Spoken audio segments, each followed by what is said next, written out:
ओम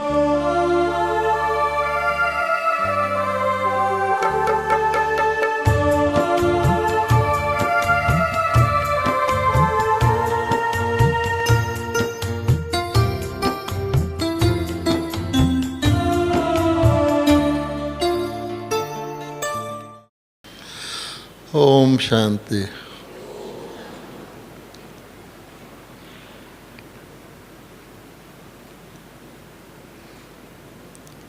कल रात हमने जो प्यारे अव्यक्त बाप दादाजी की मुरली को सुना, यह मुरली चली थी 5 फरवरी 2009 को। 5 फरवरी 2009 की मुरली रिपीट हुई है, लेकिन किसी को भी ये लगा कि ये मुरली हमने पहले सुनी थी और हूबहू इसके सभी जो भी बाबा ने शिक्षाएं दी किसी को याद थी या न्यू लग रहा था। जो समझते हैं कि ऐसे लग रहा था कि बिल्कुल ये शिक्षाएं इतनी गहरी हम पहली बार सुन रहे हैं, ये नहीं लग रहा था कोई याद किया हो, कोई रिपीट हुई है बात। और जितनी धारणाएं इसमें बताई गई वो हम अब से करेंगे या 2009 से हमने कर ली हैं, तो क्या ख्याल है आपका? हाँ, कहते हैं कि शास्त्र जो हैं द्वापर में लिखे गए और हमने ये शास्त्र जन्म जन्म पढ़े हैं। इस जन्म में भी पढ़े हैं और सुने हैं और पिछले जन्मों में भी। तो वही का वही शास्त्र कितनी बार रिपीट होता है। और बाबा की मुरली तो एक ही बार ही रिपीट हो रही है। तो आप सब ने इसका जो मुख्य उद्देश्य था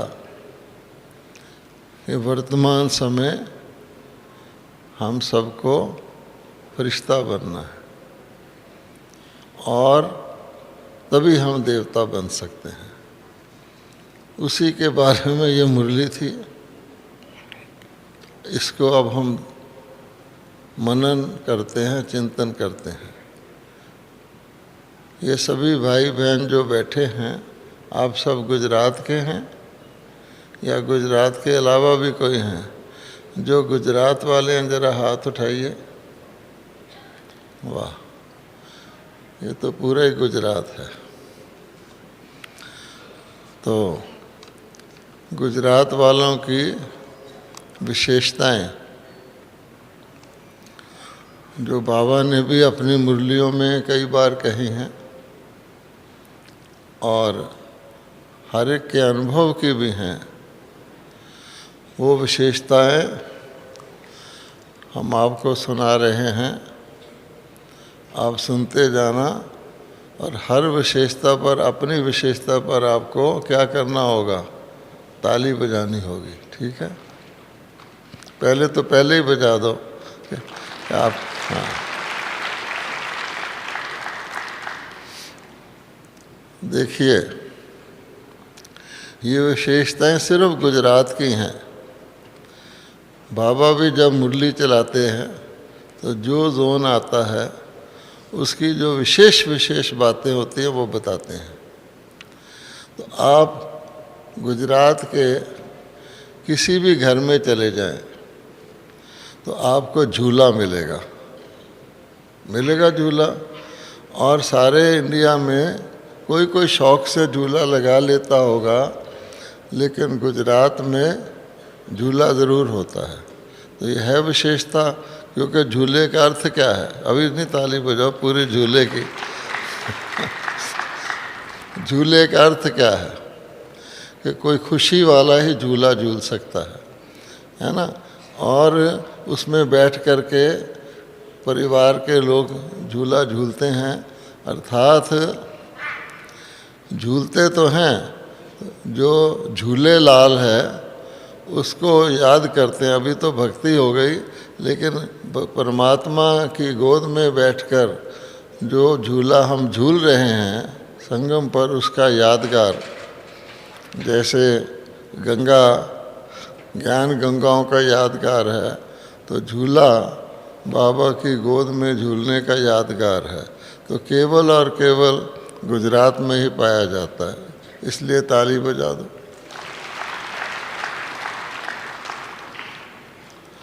आगे चलो, हम सारे भारत में घूमते हैं, लेकिन केवल गुजरात के किसी घर में जाएंगे तो जूता को बाहर उतारा जाएगा, और जूता को बाहर उतार के आप घर में नंगे पांव घूमेंगे, बाद में देखेंगे आपके पांव फिर भी साफ हैं। अर्थात कि इतना साफ घर को रखा जाता है, कोई व्यक्ति नंगे पांव भी घूमता है। तो सफाई कहा जाता है स्वच्छता। बाबा ने कल भी कहा था, अंदर की स्वच्छता बाहर की स्वच्छता को रिप्रेजेंट करती है। अंग्रेज़ी भाषा में कहते हैं cleanliness is next to godliness.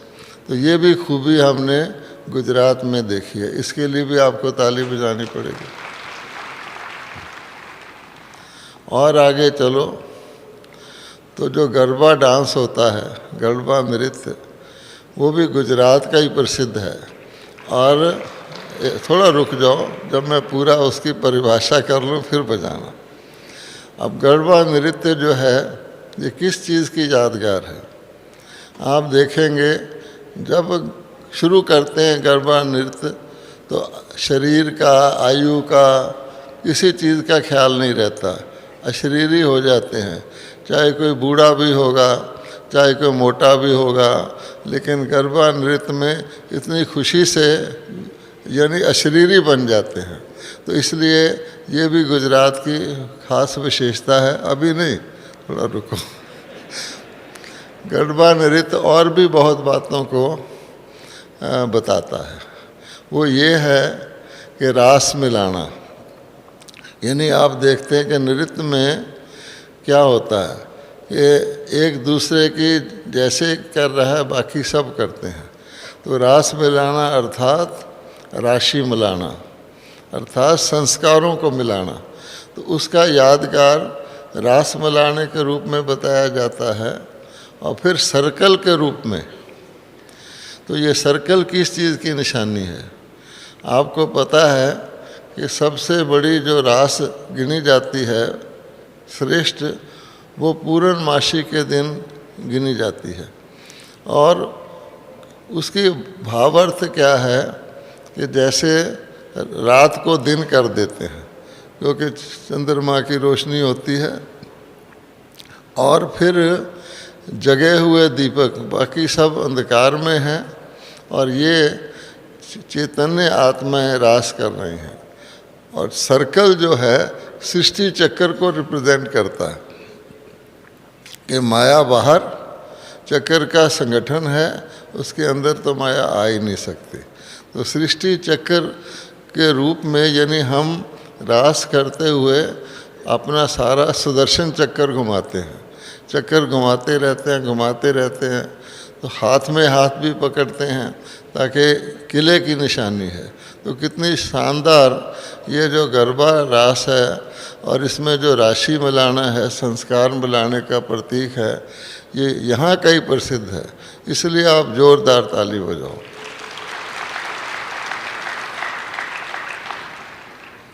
वैसे तो बहुत सी छोटी बड़ी बातें हैं, पर हमने मुरली मंथन भी करना है, इसलिए यहीं पूरा करते हैं। तो आपकी जो 3 विशेषताएं हैं, झूला, सफाई और रास, ये तीनों विशेषताएं बहुत ही विशेष हैं। और इसीलिए बाबा कहता है कि मैंने मधुबन जो है बिल्कुल गुजरात के साथ ही बनाया है, जैसे कि मधुबन में ही है। मेरी माताजी मथुरा में रहती थी, वहाँ सेंटर था, हम देखते थे गुजराती ही बहुत ज़्यादा उसमें आते थे। जो कृष्ण के भगत होते हैं ना, वहाँ बहुत आते थे। तो कृष्ण को आपको पता है कि आकर्षण करने वाला और फर्स्ट विश्व महाराजकुमार है। तो ज़रूर ऐसा लगता है कि विश्व महाराजकुमार जो है गुजरात, उस वक़्त तो सारा वर्ल्ड एक हो जाता है, वहीं उसने जन्म लिया होगा शायद। नहीं, अब तो हम उसको गुजरात कहते हैं, लेकिन सारा भारत हो जाता है। कुछ भी है, मतलब बहुत शानदार आप लोगों का भाग्य है जो आपने गुजरात में जन्म लिया। अब हम सुनते हैं बाबा की वाणी।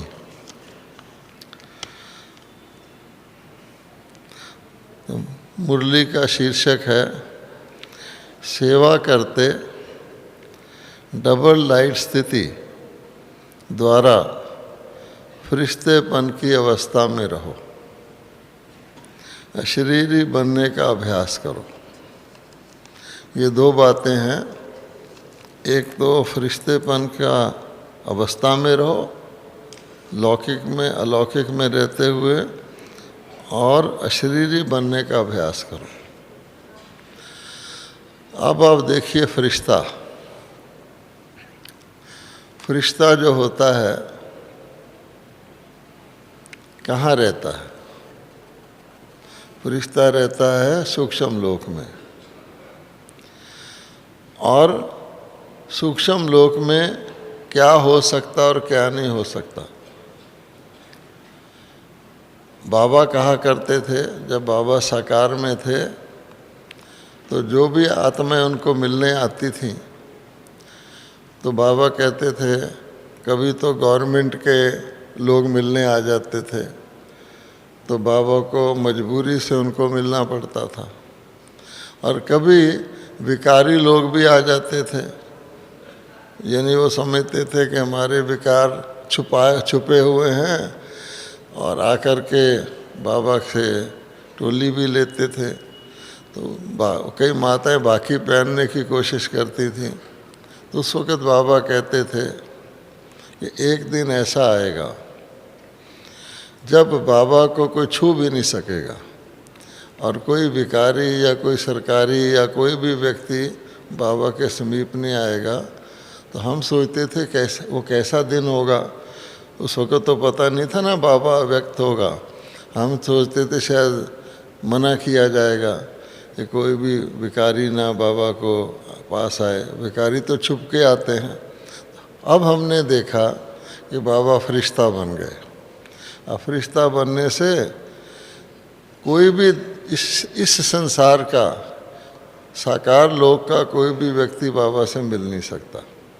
हम भी साकार शरीरधारी हैं, लेकिन अगर हमको बाबा से मिलना हो तो हम अव्यक्त में मिल सकते हैं। इसलिए बाबा कहते हैं कि वो फरिश्ता वाली बात सेट हो गई। दूसरी बात क्या है? अव्यक्त लोक में क्या कोई को ब्लड प्रेशर होता है? फरिश्तों को। अव्यक्त लोक में किसी को डायबिटीज़, हार्ट अटैक, इस तरह की बीमारी, नींद ना आना होता है? होता ही नहीं। तो बाबा कहता है सब प्रकार की चीज़ों से मुक्त अव्यक्त लोक में ईर्ष्या भी नहीं होती, द्वेष भी नहीं होता, देह अहंकार भी नहीं होता, कुछ भी नहीं होता। यहाँ तक कि वहाँ रात दिन भी नहीं होता। तो बाबा कहते हैं अगर हम इस लोक में रहकर अव्यक्त लोक के वासी बने तो क्या होगा कि आपको देह का भान, देह का अभिमान, देह के रोग, देह की जितने भी चीज़ें हैं उससे आप बच सकते हैं। और बाबा कहते हैं कि फिर आप जो हम लाइट स्वरूप हैं, असल में तो अंदर आत्मा हम लाइट स्वरूप हैं और सूक्ष्म शरीर में भी हम लाइट स्वरूप हैं। तो लाइट स्वरूप बनने से, उसके में चलने से धीरे धीरे दुनिया वालों को जब आप देखेंगे उनको लाइट का साक्षात्कार होगा, दिखेगा। और बाबा ने कहा हुआ है कि अंत समय आपको लोग लूटने आएंगे, आपको बुरी दृष्टि से देखने आएंगे, लेकिन आप उनको दिखेंगे ही नहीं, उनको लाइट दिखेगी, आप गायब हो जाएंगे। तो कितने फ़ायदे हैं। और अब तो हमारी वो 2009 से भी लेकर अब तो 18 हो गया, 19 होने वाला है। अब तो हमको उस स्थिति को धारण करना ही चाहिए। तो इसलिए आज बाप दादा चारों ओर के बच्चों के 3 रूप देख रहे हैं। जैसे बाप के 3 रूप जानते हो, ऐसे बच्चों के भी 3 रूप देख रहे हैं। तो बाबा ने सहज करने के लिए कहा 3 रूप देख रहे हैं। वास्तव में तो हमारे ज्ञान के अंदर कई स्टेजेस आती हैं। बाबा कहते पहले आप कलयुगी दुनिया में कलयुगी संस्कार वाले, दुख देने वाले कांटा थे। कांटा से फिर ज्ञान में आए तो कली बन गए, फिर ज्ञान की प्रकाष्ठा आई तो फूल बन गए। और फूल भी 3 प्रकार के होते हैं। एक होता है कमल पुष्प, एक होता है गुलाब का पुष्प, और एक होता है सूर्यमुखी का फूल। तो ये तीनों का ज्ञान से कनेक्शन है। फिर बाबा कहते हैं फूल से आप फल बन गए। हर फल के पहले उसका फूल निकलता है। अच्छा, फल के बाद आप बीज बन गए। तो ये हमारी स्टेजेस हैं। इसी प्रकार से हम कहें कि हम पहले मायावी थे, तो मायावी से हम आके ब्राह्मण बने। ब्राह्मण से हम सीधा देवता नहीं बन सकते। ब्राह्मण से हम फरिश्ता बनते हैं। फरिश्ता से हम फिर आत्मा बनते हैं, थोड़ी देर के लिए परम धाम में जाते हैं, तब जाके देवता बनते हैं। तो कई स्टेजेस हैं। लेकिन वर्तमान समय बाबा कहते हैं बहुत सारी यात्रा तो आपने कर ली, अब जो यात्रा है वो ब्राह्मण सो फरिश्ता सो देवता। बाबा परम धाम इसलिए नहीं कहते कि परम धाम में देवता घराने वाली आत्माएं बहुत थोड़ा रहती हैं, क्योंकि जिसको सुख मिल रहा हो, जो स्वर्ग में जा रहा हो, वो शांति धाम में क्यों रहेगा। अब बाबा कहते हैं आपका पार्ट भी ऑलराउंडर है, इसलिए जाते ही हाथ लगा के जाना तो पड़ता है, लेकिन आप गोसून कम सुम करके आ जाते हो। तो 3 स्टेजेस हैं। तो बाबा कहते हैं जो इस संगम युग का लक्ष्य भी है और लक्षण भी है। क्योंकि हमारा लक्ष्य क्या है? मानव से देवता बनना, नर से श्री नारायण बनना, नारी से श्री लक्ष्मी बनना। ऐसा नहीं है कि नारी नारायण नहीं बन सकती और नर लक्ष्मी नहीं बन सकता, पर कहने में आता। तो पहला स्वरूप है ब्राह्मण, दूसरा फरिश्ता और तीसरा देवता। ये तो हमें पक्का है। ब्राह्मण तो हम हैं ही, फरिश्ता हमको बनना है सूक्ष्म, फिर वहाँ से जाके देवता। तो बाबा कहते हैं ब्राह्मण सो फरिश्ता सो देवता। तो वर्तमान समय अभी विशेष क्या लक्षण, क्या लक्ष्य सामने रखना है। तो बाबा कहते पहले लक्ष्य रखोगे तो लक्षण आएंगे। जैसा लक्ष्य होगा वैसे लक्षण आप ही आ जाते हैं। आप देखिए जब बाबा हमको एक्सरसाइज करवाते हैं कि मन को कंट्रोल करने के लिए एक्सरसाइज करो, तो हम जिस लोक में जाते हैं वैसा ही स्वरूप सब आपका बन जाता है। लौकिक में भी कहते हैं जैसा देश वैसा वेश, आपे हो जाता है। अब आप सूक्ष्म वतन में जाएंगे तो आपको अपना आकारी रूप ही दिखाई देगा। आप परम धाम में जाएंगे तो आप आत्मा स्वरूप में दिखेंगे। आप देवताओं की दुनिया जाएंगे तो आपको भी अपना देव स्वरूप दिखेगा। इसलिए बाबा कहते हैं तो जैसा लक्ष्य रखते हैं वैसे लक्षण आ जाते हैं। अगर बाबा कहे कि सारे सृष्टि चक्कर के आदि मध्य अंत का चक्कर लगाओ, तो कहे द्वापर में जाओ, तो द्वापर में आपको क्या दिखेगा? भक्ति हो रही होगी, पूजा हो रही होगी, तो ऑटोमेटिकली आपका स्वरूप ऐसा ही बन जाएगा। दुनिया के अंदर भी ऐसा ही होता है। जब आप किसी खुशी के मौके पे जाते हैं तो आप अच्छे वस्त्र पहन के जाते हैं। जब आप किसी अफसोस की जगह जाते हैं, कहीं शोक हो रहा हो, तो वहाँ आप तड़क भड़क वाले वस्त्र नहीं पहनते हैं, जेवर नहीं पहनते हैं, लिपस्टिक नहीं लगाते हैं, रंगदार वस्त्र, कि भाई शोक सभा है तो या तो सफ़ेद वस्त्र पहन के जाएंगे। कई धर्मों में तो काले भी पहन के जाते हैं। तो कहने का भाव क्या है कि जैसा देश वैसा देश प्रसिद्ध है, और जैसा लक्ष्य वैसे लक्षण भी प्रसिद्ध हैं। और इंग्लिश भाषा में कहते हैं do in Rome as Romans do, कि जिस जगह आप जाओगे उसी प्रकार का करोगे। इसलिए बाबा कहते हैं कि वर्तमान समय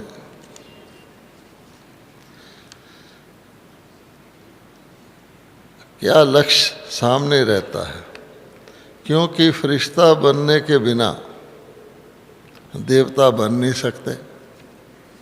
तो फर्स्ट लक्ष्य क्या हुआ?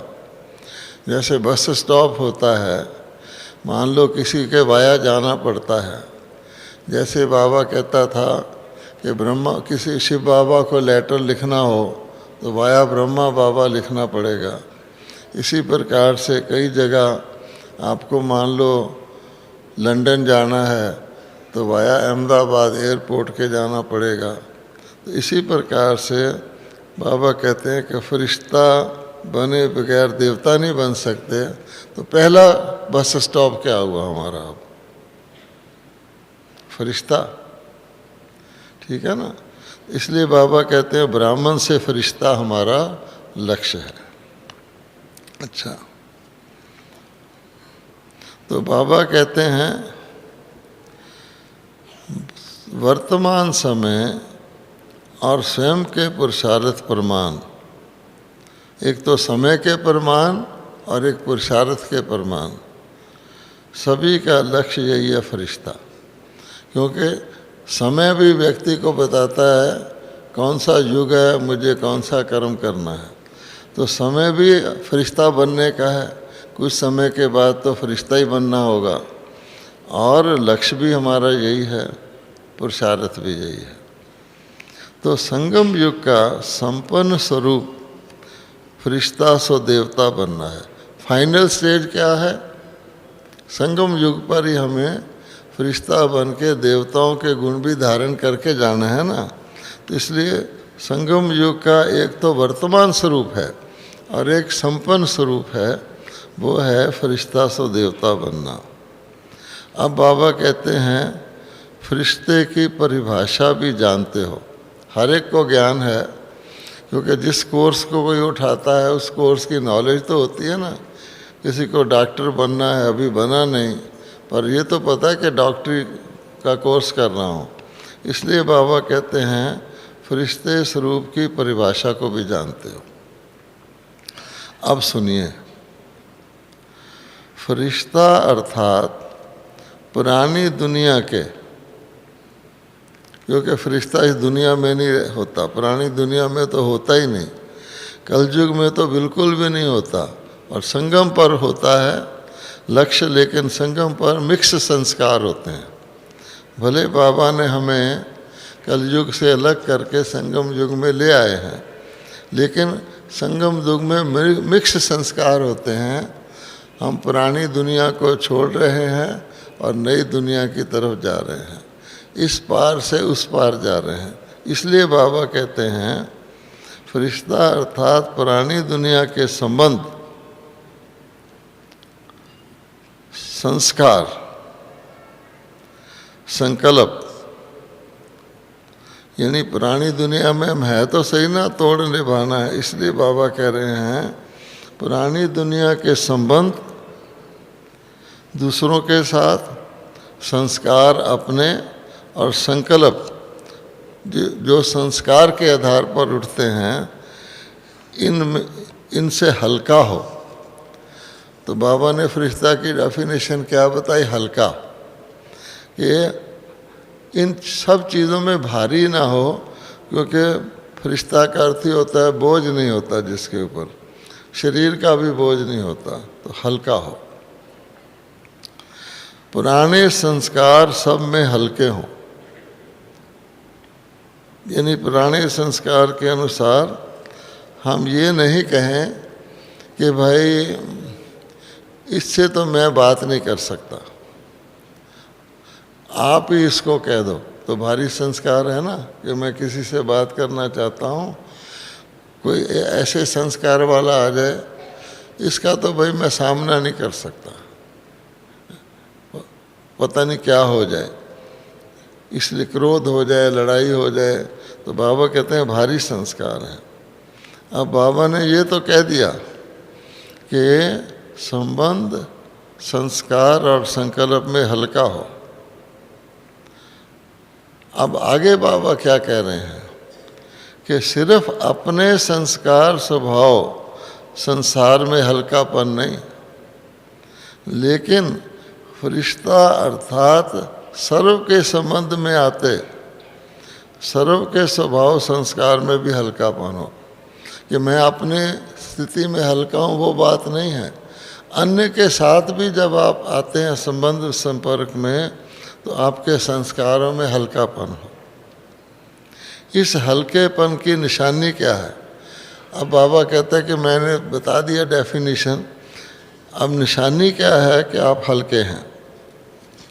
तो बाबा कहते हैं वह प्रैक्टिकल है, ये वह फरिश्ता आत्मा सर्व के प्यारे होंगे, ये निशानी है। अर्थात सबके साथ, सबका उनसे प्यार होगा। ये नहीं कि हम सबके प्यारे होंगे, सब का उनसे प्यार होगा। नेचुरली सबका उनसे होगा तो हम भी उनसे, उनके प्यारे होंगे। अब बाबा आगे बता रहे हैं, धीरे धीरे करके स्टेप बाय स्टेप फरिश्ता की डेफिनेशन बता रहे हैं। पहले कहा हल्का, फिर बाबा ने कहा वो भी हल्के और आप भी हल्के। अब थर्ड बात बाबा कह रहे हैं कि वो सर्व के प्यारे होंगे, कोई कोई के प्यारे नहीं, सर्व के प्यारे होंगे, ये निशानी है। अब हम कहाँ तक फरिश्ता बने हैं तो हमने देखना है हम सर्व के प्यारे हैं। जैसे ब्रह्मा बाप को हर एक समझता था कि मेरा है, अर्थात मेरापन हर एक को फील हो आपके अंदर, उनको आपके पास आने में, आपसे मिलने में, आपसे बात करने में कोई झिझक ना हो, किसी बात को छुपाने की इच्छा ना हो, तो डर ना लगे। तो इसलिए बाबा कहते हैं बिल्कुल अपना समझ के, तो इसको हम कहेंगे अपनापन, कि ब्रह्मा बाबा को जैसे हर एक समझता है मेरा है। हमने देखा है जब ब्रह्मा बाबा साकार में थे तो एक बार ब्रह्मा बाबा को बम्बई जाना पड़ गया, बॉम्बे में अपनी बॉडी को चेक कराने के लिए पहली बार। तो उस समय एक ही टैक्सी होती थी आबू में, एक ही कार, वो बुलाई गई। यज्ञ में तो था ही नहीं कोई साधन, तो बाबा को अब माउंट आबू से आबू रोड जाना था। सबको बाबा विदाई दे रहे थे और सबसे विदाई ले रहे थे। तो हमने देखा कि घर में जो यज्ञ में साफ करने वाली माताएं आती हैं, वो उनके बाल बच्चे सब रो रहे थे। बीके लोगों में तो आंसू थे ही, क्योंकि पहली बार बाबा माउंट आबू छोड़ के जा रहे थे। लेकिन वो सारे के सारे बाबा बाबा कह के जैसे उनके दिल भरे हुए थे, बाबा जा रहा है, जैसे उनके कोई प्राण जा रहे हो। तो बाबा कहते कि ये कहाँ से आया? बाबा के प्यार से आया। भले वो सेवाधारी थे, पर बाबा उनको भी बच्चे ही बच्चे कह के पुकारता था। बाबा के लिए तो सारी दुनिया ही बच्चा थी। एक बार वहाँ पर सांप निकलते थे ना, तो हमारे भाई सांप को लेकर बोतल में डाल देते थे। अच्छा, तो एक सांप को बोतल में डाल दिया गया, तो एक आध दिन के बाद वो जैसे मरा हुआ सा होता ना, अधमरा, बोतल के अंदर दिख रहा था। तो बाबा ने कहा बच्चा उदास हो गया, इसको जंगल में छोड़ो। सांप को भी बाबा बच्चा कहता था। अब आप सोच सकते हैं कितना बाबा स्नेही था। और आप जानते हैं कि जब ब्रिज कोठी ली गई थी माउंट आबू के शुरू में, तो उसके पीछे कब्रिस्तान था। तो वहाँ सांप तो बहुत ही निकलते थे। तो बड़ी दीदी को भेजा गया था, मनमोहनी दीदी को, कि जाओ माउंट आबू में जगह देख के आओ। तो मनमोहनी दीदी ने वो बिल्डिंग सिलेक्ट की थी। तो जब आए बिल्डिंग में तो देखा बहुत सांप है। तो दीदी ने कहा बाबा को, बाबा शायद मेरी जजमेंट में गलती हो गई है जो मैंने ये जगह सिलेक्ट कर ली, देखो बाबा कितने सांप हैं। तो बाबा ने कहा ये क्या सांप है? इससे ये तो सांप हैं, लेकिन इससे जहरीले तो मनुष्य जहर वाले हैं दुनिया के अंदर, ये बाबा ने कहा। और दूसरी बात क्या है, इतने सांप होते हुए भी बाबा ने बच्चों को निर्भय बनाया, और एक भी बच्चे को कभी भी किसी सांप ने नहीं काटा। ताली बजाओ, देखो कितनी बाबा की शक्ति है। अर्थात तो बाबा कहते हैं कि अपनापन करने से, वैसे दुनिया में भी आप देखो, आप ऐसे चुटकी बजाओगे तो जानवर आपके पास प्यार से बैठ जाएगा। मूल्यों में बाबा ये भी कहता है कि किसी को ऐसा भी स्नेह ना दो जो आपके पास ही बैठ जाए, लेकिन स्नेह बड़ी चीज़ है। और दिल का स्नेह के ये तो रचना है, ये तो सारे सतयुग में तो कोई ऐसा जानवर दुख देने वाला होता ही नहीं। इसलिए बाबा कहते हैं कि मेरापन, यानी रचेता के तौर पे या परम पिता के तौर पे कि मेरी संतान है, ये भावना।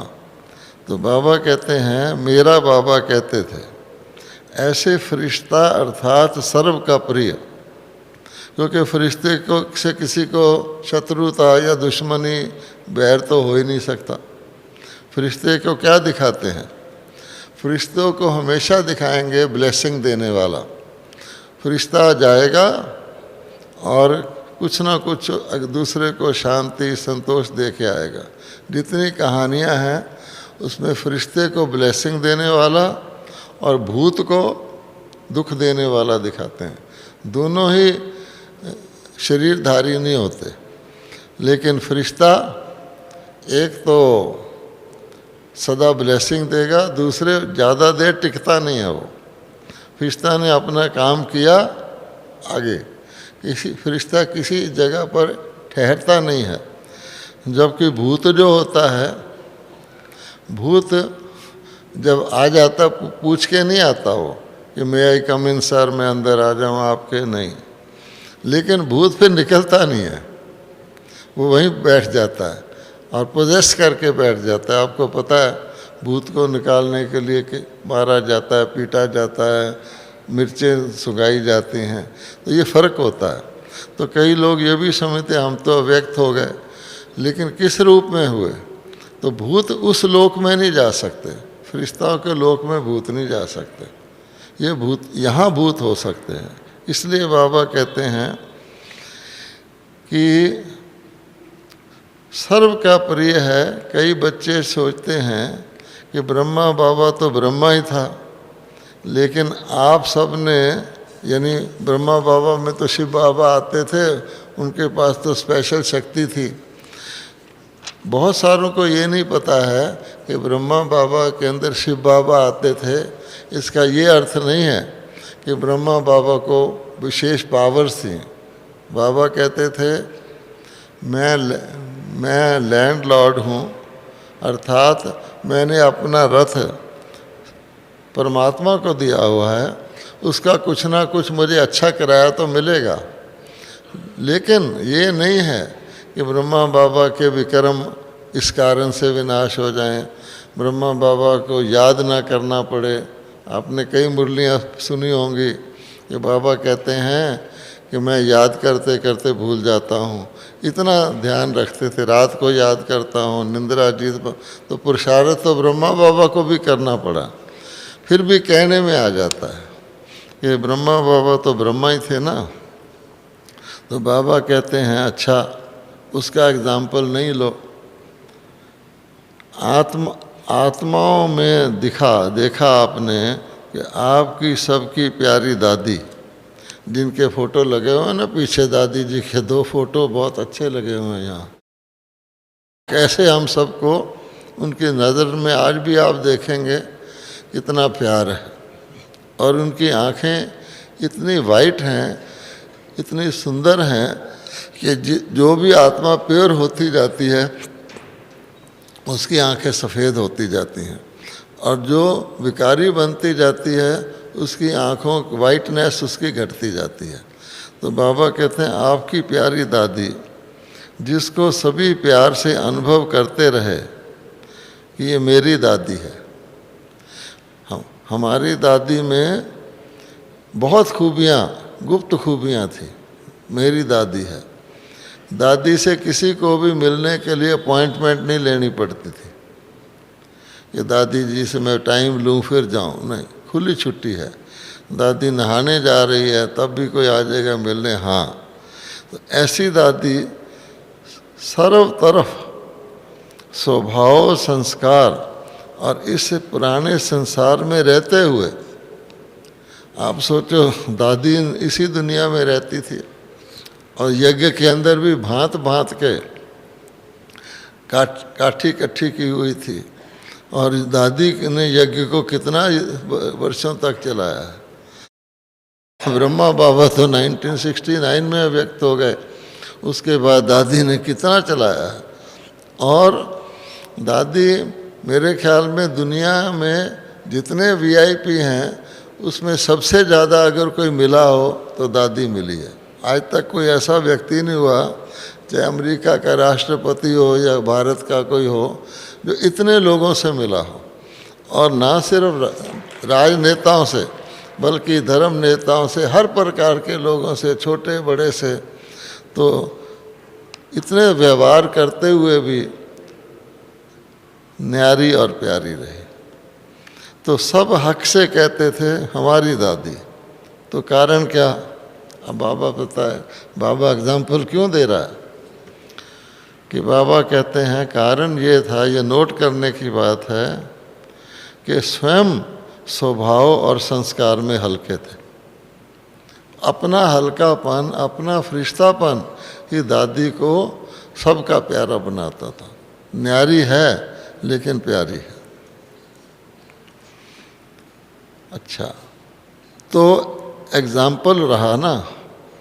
जगत अम्बा का भी देखा, जगदम्बा भी इसी तरह से थी, लेकिन कई सोचते हैं वह तो जगदम्बा थी ना। हालांकि जगदम्बा भी अपनी मेहनत से, जगदम्बा को ब्रह्मा बाबा में तो चलो शिव बाबा आते थे, लेकिन जगदम्बा तो फिर भी अपने बलबूते पर जगदम्बा सरस्वती, श्री लक्ष्मी बन गई। सरस्वती बनी पहले तो साधारण कुमारी थी। और हमने देखा कि मम्मा के, जब बाबा ने मम्मा को मम्मा का वरदान दिया बनने का, तो मम्मा की बॉडी भी चेंज हो गई। अब आप मम्मा का फ़ोटो देखेंगे तो माता रूप का है।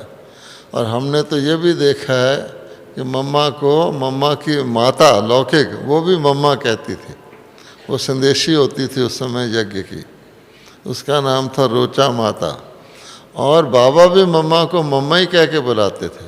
बाबा ने कभी भी मम्मा को और मम्मा, तो मम्मा मम्मा सबकी बन गई, तो उसका शारीरिक आकृति भी बदल गई। और कभी आप मम्मा के फ़ोटो को गौर से देखोगे तो मम्मा की आंखें थोड़ी सी ऊपर को होती हैं, अर्थात वो हर वक्त शिव बाबा को याद करती रहती है। तो बाबा कहते फिर भी कई कह देते हैं वो तो जगदम्बा थी।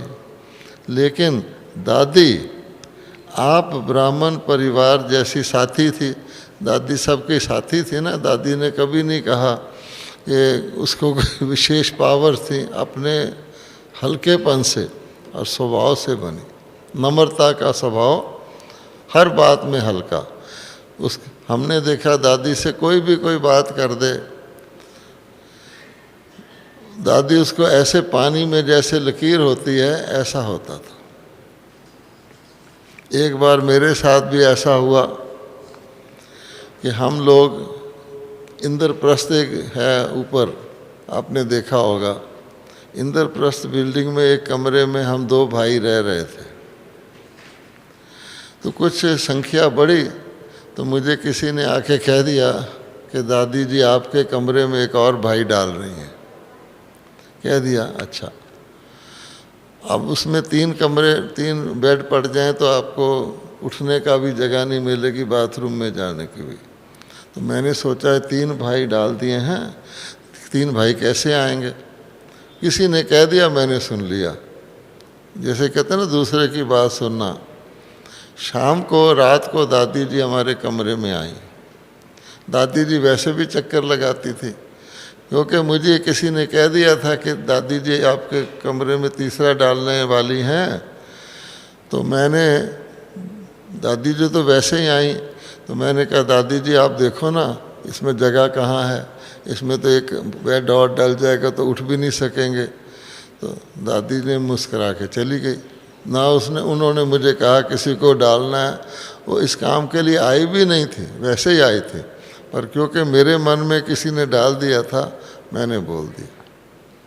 अब क्या हुआ, रात को उन दिनों में शीशे के थर्मोस होते थे जिसमें शीशा होता था टूटने वाला। तो मेरे साइड में मेरा थर्मोस रहता था और मैं यज्ञ में 15-15 दिन रहता था। रात को 1 बजे के करीब ढाम से आवाज़ आई और मैंने देखा मेरा थर्मोस टूट गया है। अब मैंने सोचा कि ये थर्मोस तो रोज़ यहाँ रहता है, मेरे को अभ्यास है। लेकिन उस दिन मेरे मन में डिस्टर्बेंस आ गई ना, तो कहीं कोनी वोनी लग गई। तो एक शुद्ध आत्मा दादी जैसी के लिए मैंने ऐसा बोल दिया, जबकि दादी ने मुझे ना रखना था, तीसरा ना रखा, कई सुनी के ऊपर। तब मैंने नोट किया कि अपने मन को मैंने डिस्टर्ब कर लिया। तो ऐसी जो दादी थी, बाबा कहते हैं आपकी साथी थी, उनसे अगर पुरुषारथ सुनते या पूछते, दादी का स्लोगन था ना, जैसे हर एक का स्लोगन था। मम्मा का स्लोगन क्या था? मम्मा का स्लोगन क्या था? हर घड़ी को अपनी अंतिम घड़ी समझो। आज भी मुरली में उसकी पॉइंट है, अचानक होगा। मनमोहनी दीदी का क्या स्लोगन था? अब घर जाना है, अब घर जाना है। और दादी का क्या स्लोगन था, जो बाबा खुद बता रहे हैं कि उनसे अगर पुरुषारथ सुनते व पूछते तो उनके मुख में सदैव एक ही शब्द रहा, अब कर्मातीत बनना है, अर्थात फरिश्ता बनना। कर्मातीत बनने की लगन में औरों को भी यही शब्द बार बार याद दिलाती रही, अब कर्मातीत बनना है, बिना बोले भी याद दिलाती रही। तो जैसे ब्रह्मा बाबा का आगे आएगा, तो हर ब्राह्मण का अभी लक्ष्य और लक्षण विशेष यही रहना चाहिए, क्या अब कर्मातीत बनना है, अब फरिश्ता बनना है। ये गीत भी है ना, लगी लगन, अब एक यही हमें फरिश्ता बनना है। अच्छा, बाबा कहते हैं आपका लक्ष्य है भी, लेकिन नंबरवार है। लक्ष्य सबका यही है लेकिन उसको धारणा में नंबरवार ला रहे हैं। यही लगन हो अब फरिश्ता बनना ही है। फरिश्ता अर्थात बाबा शायद इसी लाइन को पढ़ के ये गीत बनाया होगा, यही लगन हो क्या फरिश्ता बनना ही है। फरिश्ता अर्थात अब बाबा फिर उसका दूसरा डेफिनेशन दे रहे हैं, इस देह साकार देह से न्यारा सदा लाइट के देहधारी। पहले बाबा मुरलियों में कहा करते थे लाइट के कार्ब में चलो, कि आपको चलो तो ऐसे लगे कि मेरे इर्द गिर्द लाइट है, उसके अंदर मैं चल रहा हूँ। लेकिन बाबा कह रहे हैं सदा लाइट के देहधारी। आकार तो हमारा यही रहेगा, देह से न्यारा लाइट के देहधारी। फरिश्ता अर्थात इस कर्म इंद्रियों के राजा, यानी शरीर हमें बांधे नहीं। अभी हमारी आँख हमको बांध लेती है, कान बांध लेता है, पाँव और तरफ चल पड़ते हैं। फरिश्ता अर्थात इस कर्म इंद्रियों के राजा। क्योंकि ये मुरली बहुत गहरी है तो बाबा कहता है हल्के बनो, तो कई बारी मक्खन खाते हैं तो ज़्यादा नहीं खाया जाता, थोड़ी देर के बाद लगता है पेट भर गया। इसलिए मैं आपको निंद्रा देवी की कहानी सुना देता हूँ, क्योंकि कहानियाँ सबको अच्छी लगती है ना। आपको मालूम है कुंभकर्ण की युगल का क्या नाम था? कुंभकर्ण की युगल का नाम था निंद्रा देवी। अच्छा, अब जब कुंभकर्ण मारा गया तो निंद्रा देवी विधवा हो गई, विडो हो गई। तो आप जानते हैं कि विडो जो होती है भारत के अंदर, उसको एकांत में रखा जाता है कि यहीं रहो, घर में सफ़ेद कपड़े पहन लो। कई लोग तो ब्रह्मा कुमारियों को भी ऐसा गिन लेते हैं सफ़ेद कपड़े के कारण। और कहीं जाना नहीं, पार्टी में नहीं जाना, क्लब में नहीं जाना, शॉपिंग में नहीं जाना। किसी गृहस्थी लोग तो उसके हाथ में अपना बच्चा भी नहीं देते। अच्छा, तो इस प्रकार से निद्रा देवी को भी यही पंचायत ने कहा कि तुमने 2 वर्ष तक बिल्कुल घर से नहीं निकलना। अब उन्होंने देखा कि 6 महीने के बाद वो उदास हो गई बहुत, उसका चेहरा ही उतर गया, डिप्रेशन में चली गई। तो फिर उन्होंने पंचायत की कि इसका कुछ तो करो, बेचारी देखो जैसे सांप बाबा का वो उदास हो गया था। तो फिर उन्होंने फैसला किया कि चलो और ना सही इसको सत्संग में जाने दिया जाए, जहाँ ज्ञान ध्यान की बात हो रही हो। तो इसलिए निंद्रा देवी सत्संग में खास तौर पे आती है। जब आप कल्चरल प्रोग्राम देख रहे होंगे उसको अलाउड नहीं है ये आए, है ना, क्योंकि विडो है बेचारी। और कहीं आपका ब्रह्मा भोजन हो रहा उसको अलाउड नहीं है। लेकिन जब आप मुरली सुन रहे होंगे तो आएगी, इसलिए उससे सावधान रहना, पता नहीं किसके पास बैठी हुई हो, है ना। अच्छा, अब आगे मुरली सुनते हैं। तो बाबा ने कहा फरिश्ता अर्थात इन कर्म इंद्रियों के राजा। अब आगे राजा की बात आपको याद होगी बाबा ने क्या कही थी। बाप दादा ने पहले भी सुनाया कि सारे सृष्टि चक्र के अंदर एक ही बाप दादा है जो फलक से कहते हैं कि मेरा एक एक बच्चा राजा बच्चा है। ताली बजाओ। क्योंकि परमात्मा खुद कहे कि मेरा एक एक बच्चा राजा बच्चा है तो कितने फख्र की बात है। हमको बाबा ने क्या बनाया हुआ है? राजा बच्चा। आज की दुनिया में क्या होता है, किसी के बच्चा संतान होता है तो कहते हैं मेरा बच्चा राजा बच्चा बनेगा, राजा बनेगा, राजा बनेगा। अब जब बड़ा होकर नौकर बनता है, अर्थात उसकी सर्विस लगती है, तो लड्डू बांटते हैं। ये राजा तो क्या बना, लेकिन नौकर बनने, नौकर शब्द अच्छा नहीं लगता, इसलिए उसको सर्विस कहते हैं। जैसे बाबा कहते हैं ना, कृष्ण काला नहीं कहते, सांवरा कहते हैं, रॉयल शब्द यूज़ करते हैं। यानी जब उसकी सर्विस लगती है तो लड्डू बांटते। क्या हुआ, आज हमारा बच्चे की सर्विस लग गई है। तो बचपन में क्या था, राजा बनेगा, और ये हाल है। इसलिए बाबा कहते हैं, ये कितना लंबा बाबा ने टाइटल दिया है कि सारे सृष्टि चक्कर के अंदर एक ही बाप दादा है, जो फलक से कहते हैं कि मेरा एक एक बच्चा, जैसे कहते हैं नाम एक एक को नाम सहित, राजा बच्चा है और स्वराज्य अधिकारी है। यानी सतयुग का भी अधिकारी है और अपने इंद्रियों पर राज करने का अधिकारी है। ऊपर बाबा ने कहा था फरिश्ता, अर्थात जो कर्म इंद्रियों का राजा है। तो हम अपने कर्म इंद्रियों को जीत कर फरिश्ता बन सकते हैं। तो फरिश्ता अर्थात स्वराज्य अधिकारी। अब इसको उल्टा कर लो तो क्या मतलब निकलता है कि जो फरिश्ता नहीं वो स्वराज्य अधिकारी भी नहीं। ऐसा स्वराज्य अधिकारी आत्मा लाइट के स्वरूप धारी। तो स्वराज्य अधिकारी वो बनेगा जो लाइट का स्वरूप होगा, क्योंकि इंद्रियों से प्रभावित नहीं होगा, लाइट का स्वरूप है।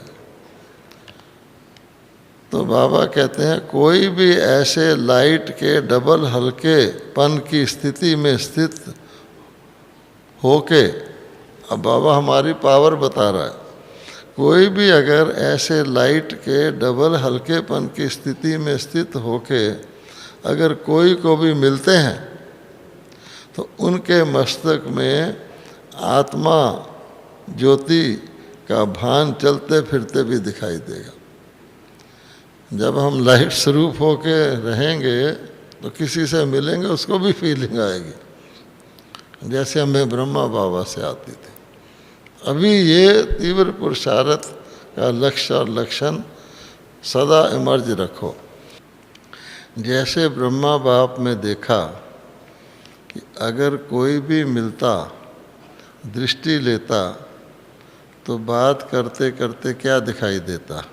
पीछे बाबा ने कहा ना कि आप में से भी लाइट दिखेगी। और लास्ट में अनुभव किया कि ब्रह्मा बाप बात करते करते भी मीठी अशरीरी स्थिति में स्थित हो जाता था। बात करते करते लगेगा बाबा अशरीरी हो गए। चाहे कितना भी सर्विस समाचार हो, लेकिन दूसरों को भी सेकंड में अशरीरीपन का अनुभव कराते रहे, वो सब समाचार शॉर्ट आप ही कर देता था। जब देखते थे बाबा अव्यक्त है, जैसे कोई किसी काम में बिजी होता है ना, तो दूसरा देख के अपनी बात जल्दी जल्दी करता है।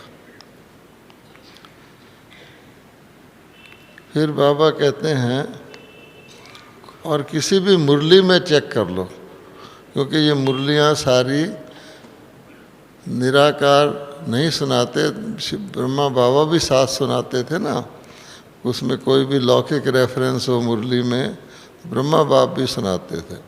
तो बाबा कहते हैं और कोई भी मुरली में चेक कर लो, एक भी मुरली में, तो बार बार मैं अशरीरी आत्मा हूँ, आत्मा का पाठ एक ही मुरली में कितनी बार याद दिलाते रहे। हर मुरली में आत्मा का पाठ होता है। तो अभी समय अनुसार छोटी छोटी विस्तार की बातें, जैसे समाचार है सेवा का, स्वभाव संस्कार की बातें अशरीरी अवस्था से दूर कर देती हैं। यानी अब बाबा कहते हैं समय अनुसार इन छोटी बातों का, स्वभाव संस्कार की बातों का अशरीरीपने से विघ्न है, अभी इसमें परिवर्तन चाहिए। अर्थात फरिश्ता बनने वालों को छोटी छोटी बातों में, स्वभाव संस्कार में अपना टाइम नहीं गंवाना है।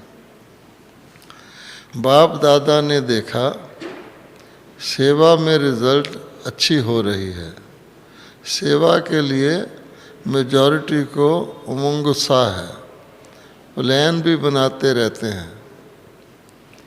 बाबा कहते हैं लेकिन संदेश देना ये भी आवश्यक है। और बाप दादा ने आज भी भिन्न भिन्न वर्ग जो हैं उनकी भिन्न भिन्न स्थान की सेवा की अच्छी रिजल्ट देखी।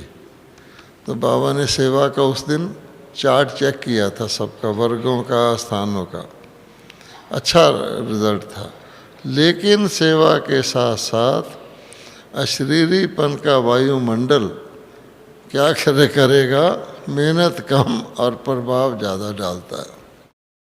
सेवा के लिए भी अशरीरीपन ज़रूरी है।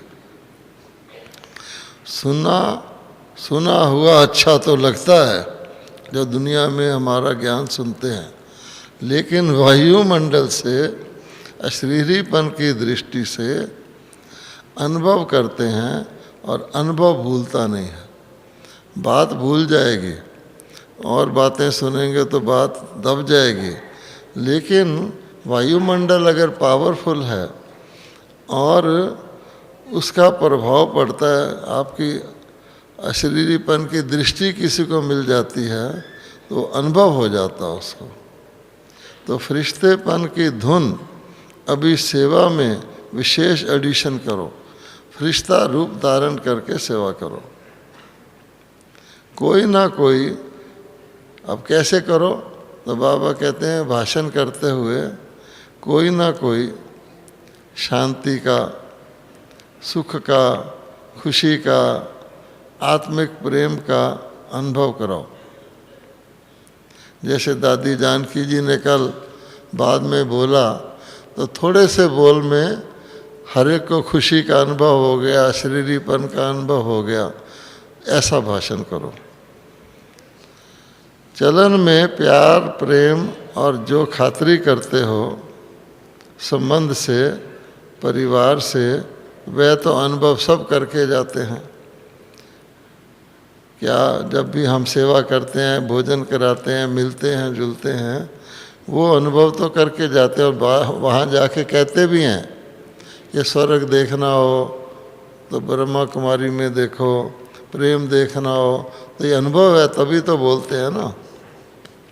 लेकिन अति इंद्रिय सुख की फीलिंग, शांति का रूहानी नशा अभी वायुमंडल और वाइब्रेशन द्वारा विशेष अटेंशन में रखो कि उनको अति इंद्रिय सुख की फीलिंग आ जाए, शांति का नशा आ जाए, वाइब्रेशन का असर पड़े। विशेष अनुभव कराओ, कोई ना कोई अनुभव कराओ। बाबा कहते हैं जैसे ब्रह्मा कुमारी के सिस्टम से प्रभावित होकर जाते हैं, ऐसे सिस्टम परिवार के प्यार की, ये कहते हैं कि ऐसी सिस्टम परिवार के प्यार की और कहीं नहीं मिलती। ऐसे अभी कोई ना कोई शक्ति का, कोई ना कोई प्राप्ति का अनुभव करके जाएं, सिर्फ भाषण नहीं। अभी तक ब्रह्मा कुमारियाँ काम कर रही हैं, ब्रह्मा कुमारियों का ज्ञान अच्छा है, देने वाला कौन? यहाँ तक तो कहते हैं ब्रह्मा कुमारियों का न्यारा ही है, ऐसा दुनिया में किसी का नहीं है। लेकिन ज्ञान भी बहुत अच्छा है, लेकिन देने वाला कौन, चलाने वाला कौन, सोर्स कौन? तो आप सबके बाबा शब्द सुनने से ये भी कह देते हैं कि इनका कोई बाबा है। हम बाबा बाबा कहते हैं ना, बीच में कहते हैं हाँ इनका कोई बाबा है, लेकिन मेरा वही बाबा है। बाप की प्रत्यक्षता अभी गुप्त रूप में है, ये नहीं कहते कि हमारा भी वही बाबा है। तो बाबा बाबा कहते हैं, लेकिन मेरा बाबा, मैं बाबा का, बाबा मेरा, ये कोटों में कोई के मुख से निकलता है जिनकी आप सेवा करते हैं। तो एक बारी कह दें मैं बाबा का, मारा बाबा मेरा, हैं क्या कहेंगे? दादी जानकी क्या कहती है? मेरा बाबा। बोलिए मेरा बाबा। निंद्रा देवी भी भाग जाएगी। अच्छा, क्योंकि उसका बाबा नहीं है वो। प्यारा बाबा, मीठा बाबा, शुक्रिया बाबा, मैं बाबा का, बाबा मेरा। तो संगम युग का लक्ष्य क्या है? फिर बाबा उसी बात पे आते हैं, हम सब आत्माओं का बाप आ गया, वर्षा तो बाप द्वारा मिलेगा ना। तो ये लक्ष्य भी है कि दूसरों की सेवा करते हुए हम उनको बाबा का परिचय दें। वह प्रभाव फरिश्ता अवस्था से वायुमंडल में फैलेगा। फरिश्ता अवस्था से ज़्यादा फैलेगा, नहीं तो वो समझेंगे ये भी इसी दुनिया में रहते हैं, हम भी इसी दुनिया में रहते हैं, ये सात्विक भोजन कर लेते हैं, सादा वस्त्र पहन लेते हैं, हम नहीं पहनते। बाबा छिपा रहेगा। इतनों की दृष्टि से लाइट मिलती, वो कहेंगे फिर इन्हों की दृष्टि से लाइट मिलती है, इन्हों की दृष्टि में रूहानियत की लाइट नज़र आती है। तो बाबा कहते ये कहें तो अभी तीव्र पुरुषार्थ का यही लक्ष्य रखो कि मैं डबल लाइट फरिश्ता हूँ, चलते फिरते फरिश्ता रूप की अनुभूति को बढ़ाओ, अशरीरीपन की अनुभूति को बढ़ाओ। सेकंड में कोई भी संकल्पों को समाप्त करने से संस्कार स्वभाव में डबल लाइट। कोई संस्कार आ भी जाए किसी का या अपना या कोई संकल्प आ जाए तो सेकंड में समाप्त करके डबल लाइट रूप फिर बन जाना है। कई बच्चे कहते हैं हम तो हल्के रहते हैं। अब बच्चों की सुन लो। कई बच्चे कहते हैं हम तो हल्के रहते हैं लेकिन हमको दूसरे जानते नहीं हैं। ऐसे कई होते हैं। लेकिन ऐसे डबल लाइट फरिश्ता, तो डबल लाइट की लाइट छुप सकती है क्या? छोटी सी स्थूल लाइट टार्च की हो या माचिस की तीली की हो, लाइट कहीं भी जलेगी तो छिपेगी नहीं। और ये तो रूहानी लाइट है, तो कैसे कहेंगे हमें कोई जानता नहीं, हमारी लाइट छुपी हुई है। तो अपने वायुमंडल से उन्हों को अनुभव कराओ कि ये कौन है। चाहे जगदम्बा चाहे दादी जी ने ये नहीं कहा कि मुझे लोग जानते नहीं। अपने वायुमंडल से सर्व की प्यारी रही, इसलिए दादी जी का मिसाल देते हैं। क्योंकि ब्रह्मा बाबा के लिए तो फिर भी सोच लेते हैं, ब्रह्मा बाबा में तो शिव बाबा था, शिव बाप के लिए भी सोचते हैं कि वह तो है ही निराकार न्यारा प्यारा, हम तो स्थिर वतन शरीरधारी हैं। तो बाबा कहता है शिव बाबा ने नहीं कहा मेरे समान बनो, ब्रह्मा बाबा ने कहा मेरे समान बनो, और बाबा कहते नहीं तो दादी प्रकाशमणि जी के समान बनो। तो बाबा कहते हैं इतने बड़े संगठन में रहने वाले हैं, हर एक के संस्कार के बीच में रहने वाले हैं, संस्कार को मिलाना अर्थात फरिश्ता बनना। तो ये भी हमारे लिए अच्छा ग्राउंड है, अच्छा साधन है। इतने बड़े परिवार में संस्कारों वाले में हल्के रहना ये फरिश्ता है। संस्कार को देखकर कई बच्चे दिल शिकस्त हो जाते हैं। वो कहते हैं बाबा बहुत अच्छा है, ब्रह्मा बाबा बहुत अच्छा है, ज्ञान बहुत अच्छा है, प्राप्तियां बहुत अच्छी हैं, लेकिन संस्कार स्वभाव मिलाना अर्थात सबके प्यारे बनना, इसमें कोई फिर बाबा कहते प्यारे बनना भी कोई से प्यार नहीं, लेकिन कई बच्चे कहते हैं कोई से प्यार विशेषता को देखकर हो जाता है। इनका भाषण बहुत अच्छा है, इनकी फलानी विशेषता बहुत अच्छी है, इनकी वाणी बहुत अच्छी है, ये भी फरिश्ता बनने भी विघ्न है। क्योंकि कोई का प्यार विघ्न है और सर्व का प्यार रास्ता है। प्यारा भले बनो लेकिन मैं आत्मा न्यारी हूँ, न्यारी स्टेज से प्यारा बनाओ, विशेषता से प्यारा नहीं। ये इसका गुण मुझे बहुत अच्छा लगता है ना, वह गुण धारण कर लो। लेकिन इसके कारण सिर्फ प्यारा बनना वो रॉन्ग है कि गुण के कारण प्यारा बनना। गुण भले धारण कर लो, फरिश्ता सभी का प्यारा, हर एक कहे मेरा, अपनापन का अनुभव हो। ऐसे फरिश्ते अवस्था में विघ्न दो चीज़ें डालती हैं। ये नोट कर लें कि दो बातें इस अवस्था में विघ्न डालती हैं। एक तो देह का भान, वह तो नेचुरल सबको अनुभव है 63 जन्म का, फिर देह भान प्रकट हो जाता है। यानी देह भान और देह अभिमान में बाबा ने फ़र्क बताया है। देह भान नेचुरल है क्योंकि हम 63 जन्म में देह लेते रहें तो देह भान नेचुरली आ जाता है। और दूसरा है देह अभिमान। देह भान और देह अभिमान वो क्या है, ज्ञान में जितना आगे जाते हैं तो स्वयं के प्रति भी कभी कभी देह अभिमान आ जाता है। वो अभिमान नीचे गिराता है। क्या देह अभिमान आता है? जो भी कोई विशेषता है ना, उस विशेषता के कारण अभिमान रहता है। क्या मैं कोई कम हूँ? मेरा भाषण सबको पसंद आता है, मेरी सेवा का प्रभाव बहुत पड़ता है, कोई भी कला, मेरी हैंडलिंग बहुत अच्छी है, मेरा कोर्स कराना बहुत अच्छा है। कोई तो इसलिए बाबा कहते हैं कोई ना कोई ज्ञान में आगे बढ़ने से, सेवा में आगे बढ़ने से ये देह अभिमान अपने प्रति आता है और दूसरों के गुण या कला या विशेषता के प्रति प्यार हो जाता है। ये दोनों प्रकार का देह अभिमान है।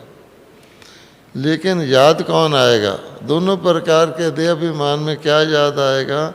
देह भान ही याद आएगा ना, कि फलाने की बुद्धि बहुत अच्छी है, मेरी हैंडलिंग बहुत अच्छी है।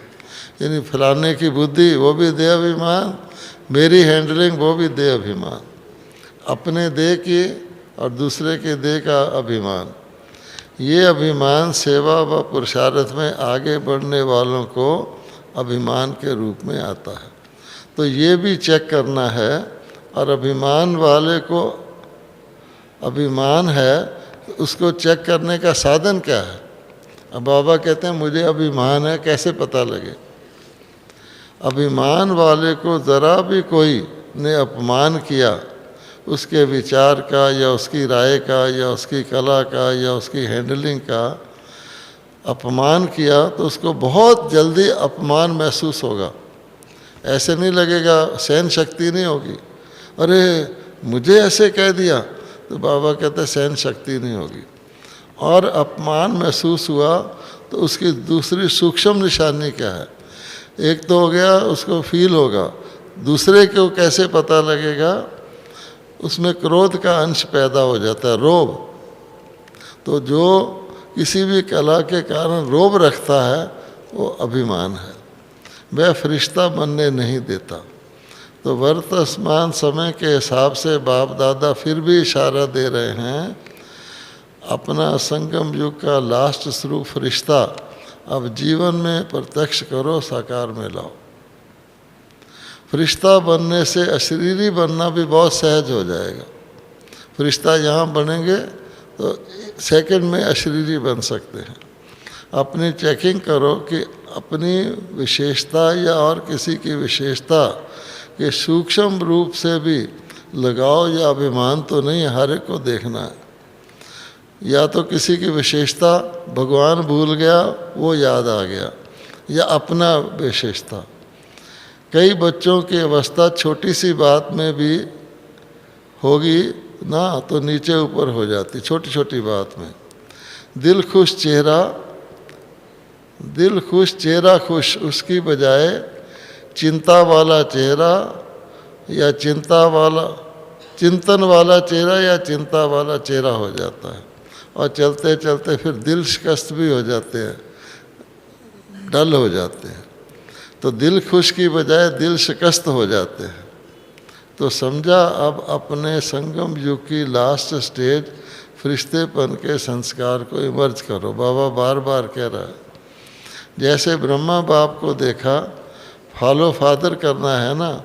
बात करते करते लास्ट में कोई बच्चों का अनुभव है, सुनाने आए थे समाचार, लेकिन समाचार से परे, आवाज़ से भी परे स्थिति का अनुभव किया। ये हम लोगों ने देखा हुआ है कि लास्ट दिनों में दिवाली आई, पहले दिवाली आती थी बाबा के, हाँ बच्चे लाओ पटाखे लाओ चलाओ, तो बाबा जैसे उपराम है, अच्छा बच्चों मना लो दिवाली, पता लगता था बाबा उपराम है। कई बातों का समाचार सुनाने बहुत प्लान बनाकर आते थे, ये बताऊंगा ये बताऊंगा ये पूछूंगा, लेकिन सामने आते क्या बोलना था वो भी भूल जाते थे, इतनी बाबा की सूक्ष्म अवस्था थी।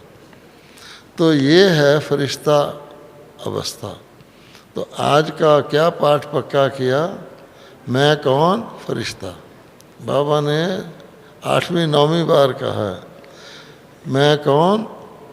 अब एक बार आप बोलिए मैं कौन, अच्छी तरह, ये बाबा पाठ पढ़ा रहा है। किसी बातों से, किसी विशेषताओं से व अपनी विशेषता से, दे अभिमान से परे, डबल लाइट फरिश्ता। क्योंकि फरिश्ता बनने के बिना देवता का ऊंच पद नहीं मिलेगा। सतयुग में तो आ जाएंगे क्योंकि बच्चे हैं, वर्षा तो मिलेगा लेकिन श्रेष्ठ पद नहीं मिलेगा। जो वायदा है सदा साथ रहेंगे, सदा साथ राज्य करेंगे, तख्त पर भले नहीं बैठेंगे लेकिन राज्य अधिकारी तो बनेंगे ना। बाबा ने ऊपर कहा है मेरा हर बच्चा राज्य अधिकारी है। तो वहाँ की राज्यसभा देखी है ना, जो भी राज्यसभा के अधिकारी हैं, सज्जू की सभा चित्रों में भी है, वह तिलक और ताजधारी। राज्य का तिलक, राज्य की निशानी है ताज। तो राज तिलक जिसको कहते हैं। तो बहुत समय से स्वराज्य अधिकारी बीच बीच में नहीं है, ऐसे नहीं आप एक हफ्ता स्वराज्य अधिकारी रहे फिर थोड़ा डाउन आ गए, वो नहीं चलेगा। बहुत समय के स्वराज्य अधिकारी तख्त पर भले ना ही बैठें लेकिन रॉयल फैमिली में अधिकारी बन जाते हैं। अच्छा, ये हुई मुरली पूरी। आज जो पहली बारी आए हैं वे उठो। अच्छा, पौनी सवा तो उठी हुई है, कल भी ऐसे ही था। अच्छा, जो भी पहली बारी आए हैं उन सभी को बाप से साकार में मिलने की पहली बारी मुबारक हो। साकार मैंने अव्यक्त में। अच्छा, क्या हुआ? अच्छा, अभी खड़े हो गए हैं। अच्छा, बहुत अच्छा। अच्छा, सेवा का टर्न गुजरात का है। तो बाबा कहते हैं जैसे सेवा पर अटेंशन देते हो तो सेवा वृद्धि को पाई है ना, बाबा खुश है। लेकिन अभी धारणा के ऊपर अटेंशन और चाहिए, क्योंकि अंत में, ये खास सुनने की बात है, अंत में सेवा चाहोगे भी तो नहीं कर सकोगे। अभी जो कर ली सो कर ली, उस समय सेवा करने के सरकमस्टांस ही नहीं होंगे। उस समय फरिश्ता लाइफ या शरीरी बनने का, सेकंड में बिंदु लगाने का यही काम आएगा जो पहले से अब कर सकते हो। और अचानक होना है, इसका अभ्यास अगर कम होगा, सेवा में ही लगे रहेंगे तो रिज़ल्ट क्या होगी? सेवा में लगना है लेकिन दोनों का बैलेंस चाहिए। अचानक बिंदी लगाने का भी अभ्यास चाहिए। बाबा कहते हैं, बाबा बार बार इशारा दे रहा है कि अचानक होना है और ऐसे सरकमस्टांस में होना है। इसलिए बाप को लेना कोई ना दे कि आपने बताया नहीं। बाबा बार बार भिन्न भिन्न इशारे दे रहे हैं। सेवा का फल मिलता है, सेवा की मार्क्स तो हैं, लेकिन बाबा क्या कह रहा है, चारों सब्जेक्ट है ना, तो सेवा की सब्जेक्ट में मार्क ली और 3 सब्जेक्ट में, अगर एक सब्जेक्ट में आपने फुल मार्क्स भी ले ली और 3 में कम ली तो क्या होगा? इसलिए बाबा ने कहा 4 ही सब्जेक्ट में फर्स्ट नंबर आना चाहिए। ये बाप दादा की हर बच्चे के प्रति शुभ आशा है। तो ये शुभ आशा पूरी करेंगे कि चारों सब्जेक्ट में फुल मार्क्स लेने हैं, बाबा की आशा है। चारों ओर के दिल खुश, दिल सच्ची, दिल साफ वालों को हर संकल्प मुराद हासिल। कहते हैं ना, दिल साफ तो मुराद हासिल। इसका अर्थ है जो भी संकल्प किया उसकी सफलता प्राप्त होगी। तो ऐसे तीनों विशेषताएं, बड़ा दिल, साफ दिल और सच्ची दिल वाले, ऐसे चारों ओर के बच्चों को बाप दादा देखकर, ये तो बहुत ही बढ़िया बात है, पद्म गुना से भी ज़्यादा, ताली बजाओ, पद्म गुना तो ठीक है, पद्म गुना से भी ज़्यादा खुश होते हैं और ऑटोमेटिक गीत बजता है, वाह वाह मेरे बच्चे वाह। तो सदा मुबारक के पात्र बच्चे वाह। सदा मुबारक किसको मिलेगी? ये पूरा करेगा। अब आपको सुनाते हैं दादी जानकी जी का। गौर से सुनना, छोटा सा है लेकिन इतना उमंग उत्साह बढ़ाने वाला है। हमने भी मुरली सुनी, जानकी दादी ने भी सुनी। उनके उद्बोधन क्या है? दादी जानकी जी, ओम शांति। जैसा लक्ष्य रखा है उस लक्ष्य अनुसार लक्षण भी आ गए, आ जाएं, आ गए हैं ना। बाप दादी कह रही है, देखो उसके अंदर है तो कह रही है, बोलो बाबा की कमाल है ना। आज के दिन ऐसे सहज योगी, राज योगी, चलते फिरते खाते खिलाते फरिश्ते की लाइफ अब ना बनेगी तो कब बनेगी? संगम युग के दिन कितने प्यारे हैं। बाबा हमारे साथ है साथी बनने के लिए। कमाल है बाबा आपकी। ये दादी के मुंह से तो कमाल ही निकलता है। बाबा दवाई भी दे रहे हैं और दुआएं भी दे रहे हैं। आज शायद दादी ने दवाई खाई होगी, थोड़ी बहुत है ना। आज का दिन कितना वंडरफुल है। मुरली तो अच्छी है, सुनते जाओ, अपने दिल से लगाते जाओ। देखो दादी साथ साथ कह रही है, दिलाराम बाबा कितना वंडरफुल है। मैं तो यही कहूँगी कि हम सो फरिश्ता अभी बन जाएं, देवता पीछे बनेंगे। फरिश्ता तो बन जाएं, फरिश्ता अभी बनेंगे या बने हुए हैं? तो दादी पूछती है, मैं पूछती हूँ साथी बहनों से, भाइयों से, कि फरिश्ता बन जाएं या बने हुए हैं? अपनी अवस्था बयान कर रही है। अब आगे देखिए, शांति और शक्ति, प्रेम और खुशी, चारों बातों का वायुमंडल है। सबके अंदर दादी ने क्या देखा उस वक़्त?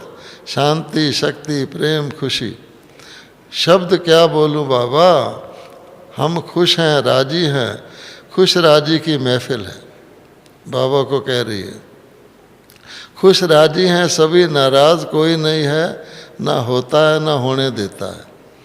बाबा आपने ऐसा हमारे को संभाला है, 100 साल से भी ऊपर हो गई। अच्छा बोलो मेरा बाबा, मीठा बाबा, प्यारा बाबा, शुक्रिया बाबा।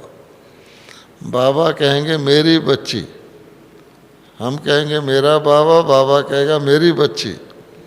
मैं कौन, मेरा कौन, बस और कुछ नहीं सोचना। मैं कौन? आत्मा में मन बुद्धि संस्कार है। मन बेचारा तो शांत हो गया है। बुद्धि कहती है चारों ओर शांति का वातावरण बनाने में दृष्टि, वृत्ति, स्मृति तीनों इकट्ठी सेवा करती हैं। ये देखो लास्ट बात, बुद्धि कहती है चारों ओर शांति का वातावरण बनाने में दृष्टि, वृत्ति, स्मृति तीनों इकट्ठी सेवा करती हैं। अच्छा, ओम शांति।